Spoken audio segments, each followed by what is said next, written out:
Now, all these injuries that we've seen in week 2 could be a testament to the fact that there were no preseason games. There was no contact. I don't know. Maybe this should have happened in week 1 if you really want to connect the two dots of no preseason and a rash of injuries that we saw yesterday. Maybe it should happen in week 1 if you want to connect that. The one thing you can absolutely connect to the fact that there's no preseason, I think, are some special teams gaffes, to say the least. We saw one in week 1 where the Bucs just let a kickoff drop in New Orleans, which led to an extra possession for the Saints and eventually a loss for Tampa, which, by the way, they have begun to dig out of the hole with Leonard Fournette flashing now, and he's our first guest tomorrow, by the way. Oh, fantastic. This just in. That's my guy. So, special teams gaffes. We will go the rest of this year. If you had to put on the top 5 list, if you want to create a top 5 list of the 2020 season, of the damnedest things we will see all season long. Okay. Damnedest things we will see all season long.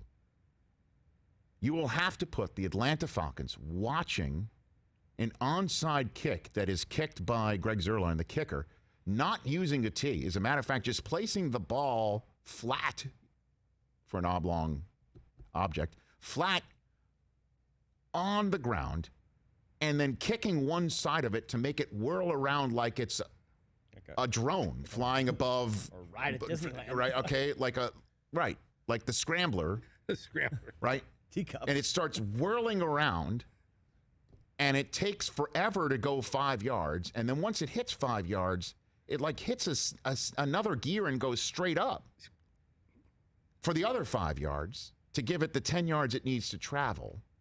Now, the only issue is, and maybe this is why the Falcons players on the hands team was staring at the football, because it's really weird to see for a ball to be kicked that way and then travel so far laterally, but not depth-wise, only to have it suddenly turn upfield and get really deep really fast. Like, it's really weird to see. It's actually kind of, maybe cool to see. Because I don't know any other reason why anyone on a hands team would let a ball travel 10 yards and take so long to do it when you, as the hands team, have the right to jump on that football whenever you damn please. You don't have to wait for it to travel 10 yards when you're receiving it.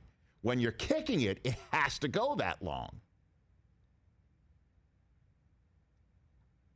It's the damnedest thing you will ever see. The way the ball is kicked, the way the ball travels, and then the way the Falcons just don't take one or two opportunities. When you watch the video again, there's a couple of guys who are just hovering around the ball like they're warming their hands over a campfire when they could just jump on it at any point.